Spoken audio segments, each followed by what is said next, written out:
சட்டப்படி அமைக்கப்பெற்ற இந்திய அரசியல் அமைப்பின்பால் உண்மையான நம்பிக்கையும் மாறா பற்றும் கொண்டிருப்பேன் என்றும்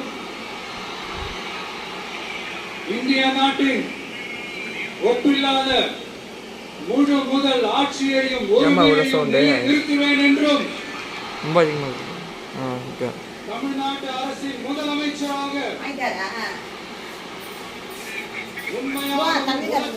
பணியும் என் கடமைகளை நிறைவேற்றுவேன் என்றும் அமைப்பிற்கும் சட்டத்திற்கும் இணங்க அச்சமும் ஒருதலை சார்பும் இன்றி விருப்பு வெறுப்பை விலக்கி பலதரப்பட்ட மக்கள் அனைவருக்கும் நேர்மையானதை செய்வேன் என்றும் ஆண்டவன் மீது ஆணையிட்டு உறுதிமொழிகிறேன்.